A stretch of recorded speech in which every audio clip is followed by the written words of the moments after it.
série Obra Revelada tem por princípio convidar alguém para que ele, essa pessoa convidada, escolha uma obra de arte e fale dessa obra de arte. Fale dessa obra de arte de uma maneira pessoal, de uma maneira afetiva e sem fazer crítica do ponto de vista de um especialista. Nós convidamos o maestro Luiz Malheiro, apaixonado por ópera, e nós temos um astrônomo, um importante astrônomo brasileiro, Augusto Taminelli, que vai nos falar de uma escultura de uma maneira muito especial, singular e muito interessante.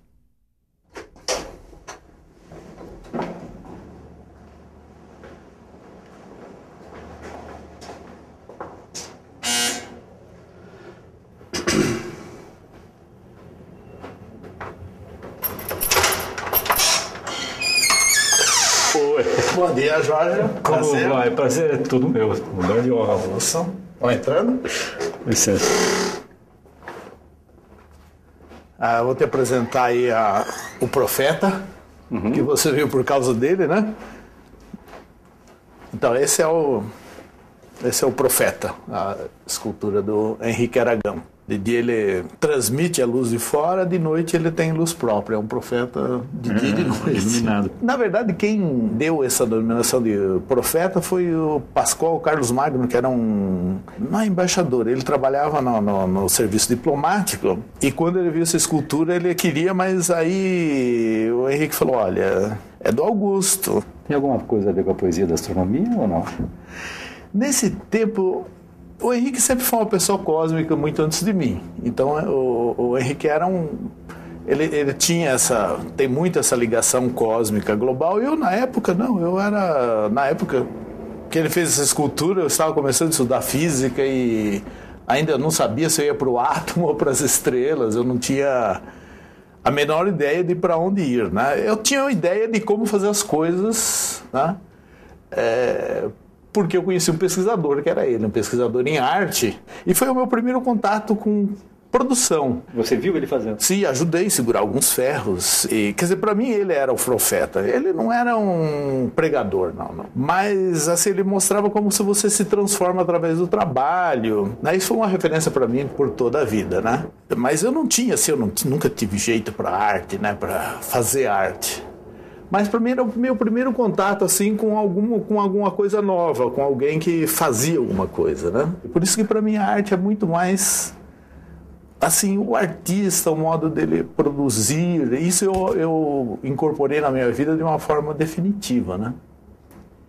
Para quem é completamente leigo como eu, a ideia da astronomia, acho que para todo mundo, a ideia da astronomia é uma coisa muito poética, porque fala das estrelas, do espaço, do infinito, dessas coisas. E aqui tem uma dimensão de luz, né? Ele encaixou essas peças que são transparentes e, portanto, elas são habitadas pela luz, porque a luz está atravessando as peças, ela faz parte da vida dessas peças.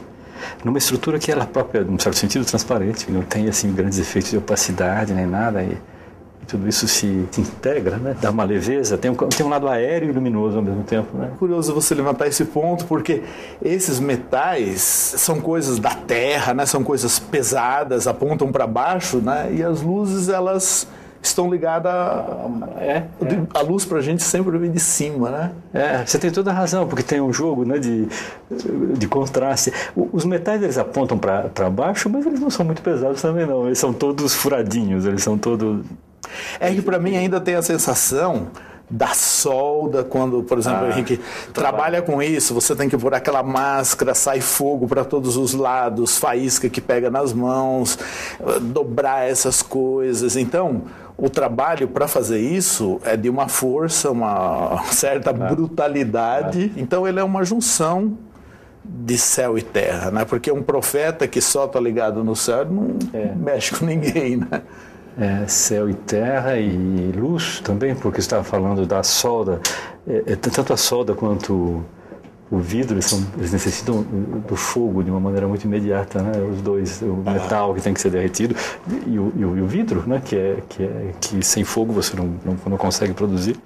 E esse é um vidro especial, né? Porque ele tem uma vibração muito grande, porque ele é dos próprios sais que compõem o vidro, né? Por isso que ele tem essa claridade. E essa qualidade, né, de cor e de luz. Não se faz mais, há pelo menos 20 anos, que ninguém produz mais esse tipo de vidro. E ele tem uma certa fragilidade, porque ele é estrutura, ele não é maciço. Então esses vidros tem que desmontar, mas aí tem os lados certinho, então tem que numerar tudo. Senão você não... Porque são milímetros, né? Pela arte, você acha que tem alguma relação com o fato da transcendência ou não? Porque, afinal de contas, é um objeto, né? É um objeto que, em princípio, é feito de matéria, simplesmente. A gente poderia ver isso de uma maneira completamente materialista. Ora, você carregou isso junto, né? Um profeta que você carregou isso junto um tempão. E você acha que tem algum vínculo, alguma... Sim, eu acho que, por exemplo, transcendência, de espiritualidade. Se não tem transcendência, você faz panela, prato, garfo, faca, coisas de sobrevivência, né? Quer dizer, as coisas que saem da sobrevivência têm uma outra dimensão que não é a reprodução e a manutenção. A arte, ela te leva para um outro plano de existência que não é cerebral, não é... Né? Para mim tem isso, mas no cotidiano, com o pé no chão, né?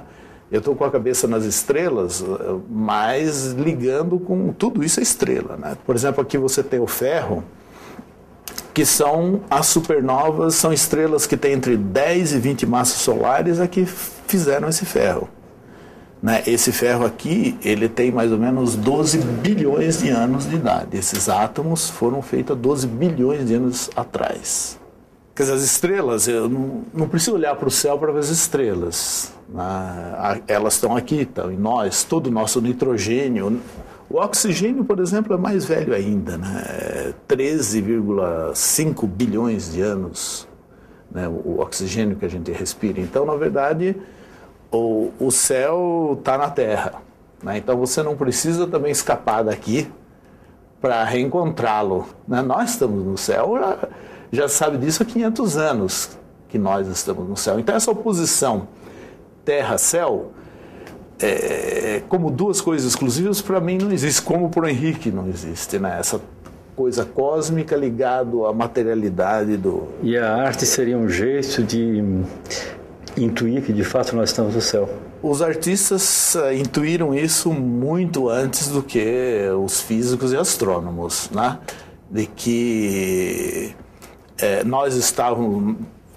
que nós temos ligações fora daqui, isso é uma coisa muito mais antiga. Nós, há 100 anos, nós deduzimos das equações e achamos a idade de cada átomo que está aqui. Cada elemento químico que está aqui precisa de uma estrela diferente, não é uma estrela só que produz. Você tem estrela que faz o ferro, você tem estrela que faz o cobre, você tem estrela que faz o oxigênio. Então, na verdade, nós vidas de estrelas, né? Então, nós acumulamos um trabalho anterior, mas também é nós e o lixo também, né? E por parte das estrelas, essa escultura e o lixo, elas são irmãos. Tem uma irmandade cósmica. Eu não acho que a matéria não artística é uma coisa para jogar fora. O lixo é uma coisa preciosa, uma coisa que não né, ele tem um trabalho cósmico dele, qualquer pedaço de ferro tem muita estrela que trabalho fabricar. Né? Então eles nos levam para lugares diferentes, mas eles têm uma ligação. Então, na minha visão ecológica, né, os materiais da arte e o lixo, eles têm uma unidade cósmica física. As mesmas estrelas fabricaram esses materiais. E isso tem algo a mais que que o artista ele pegou esses elementos cósmicos e dispôs de uma forma que leva para uma outra coisa. Né? A gente não fica contemplando o lixo. Mas isso talvez ensine justamente, né? A contemplar o lixo, a contemplar o resto e a intuir coisas que são... que a gente passa de olhos fechados, quer dizer, que a gente não vê. Né? A arte tem esse poder, não é não? De nos levar para